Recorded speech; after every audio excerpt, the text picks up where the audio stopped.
Hello everyone, welcome back to another video. Today I'm going to show you how to solve the 1x3x3 floppy Rubik's Cube. So this is a very cool looking Rubik's Cube and definitely a really good puzzle to add into your collection. So the 1x3x3 Rubik's Cube comes in different shapes. For this one, I got it in the floppy cube configuration and also the fidget spinner configuration. So this also acts like a fidget spinner. So let's get right into this.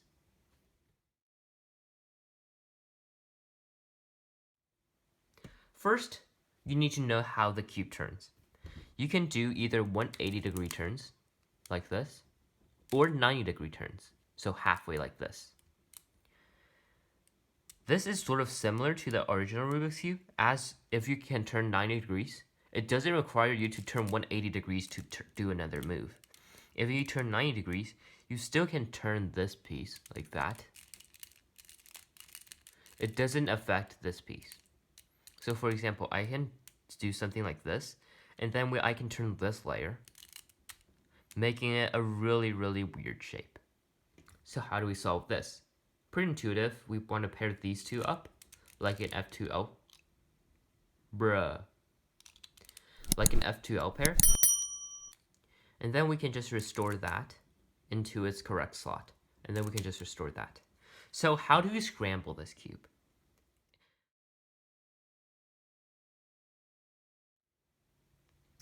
So the next part about this tutorial, part 2, is going to be scrambling. Scrambling this cube is pretty difficult. If you only do 180-degree turns, like this, it's going to be really easy to solve. For example, I can solve this like that. There we go, that's a 4-mover solution. So the thing is, first, we want, since there aren't any WCA scrambles, we want to scramble it to something like this, and then we can just start scrambling with 90-degree turns, like this. So it's shapeshifts. See? It's a really cool puzzle, in my opinion. It's like one of the coolest puzzles out there. Bruh.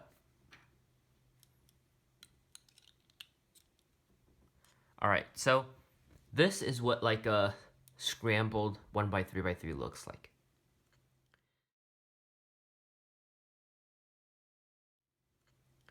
So in the beginner's tutorial, I want you to first make it into sort of a cube shape. So in the next part of this video, I'm also going to release an advanced method on how to solve the 1x3x3 floppy cube with sort of just solving it in one step. So the first step is going to be turning it into a actual 1x3x3. So this piece, we can just move it over here. And then now how do we tackle this? Well, as you can see, first we want to move all the edges correct. So for example, if this edge was like this, we want to move it flat like that. So now with these corners, I want to move the edge like that, so I can pair it up with one sort of layer here. And then I can just restore the edge like so. Pretty cool, right? Next we can do this one. We can put it up right here. And then we want to restore this. So we can take that like that, restore this, and then put it back. So now you have an actual 1x3x3.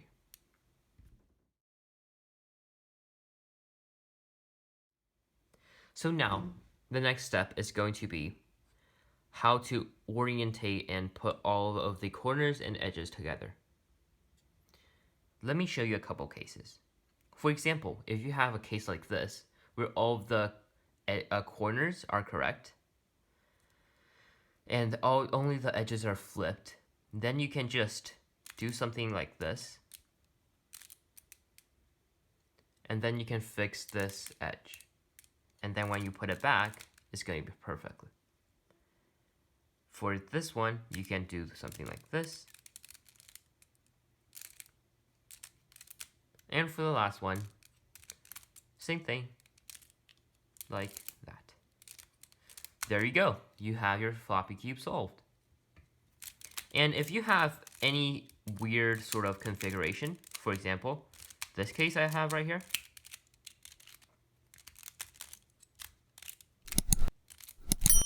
for example, this case, the first thing you want to do is have all of the edges in the correct spots. For example, this edge is supposed to go over there, so I can just easily orientate this like this. Now you just have the two edges configurations. So you can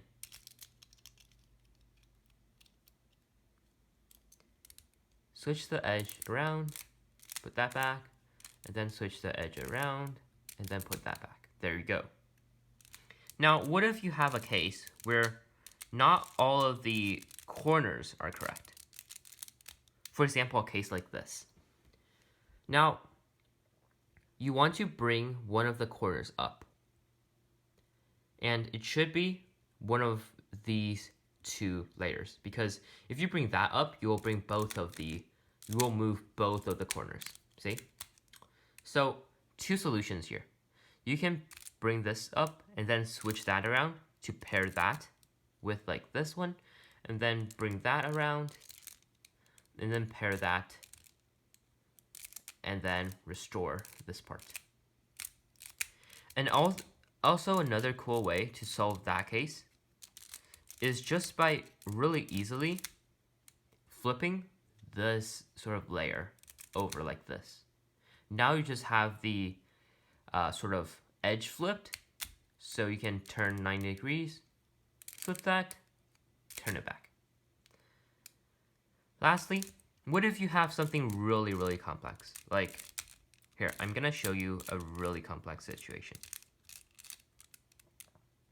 Like this.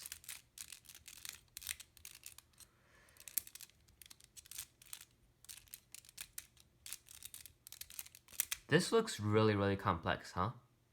So what we want to do is, first, orientate all of the edges into the center's color. So, for example, we have an edge right here. The center right here is white, so we want to pair the white. Same that side, and then that side. We want to pair the white. So now you only have the corners to deal with. Now what you want to do is try to pair up the different corners and the edges. For example, this piece is supposed to go over here. See? So I can move this piece over here, and then I can put that over here, and then restore that. See? Now I only have the edge flip case. I can just flip that around, and there we go. You have completely solved the 1x3x3 Rubik's Cube. Alright, I hope this video helped. I will also do an advanced method on the 1x3x3 that will probably come very soon, so be sure to stay tuned for that. Remember to subscribe to the channel, like this video, and I'll see you in the next video as always. Bye!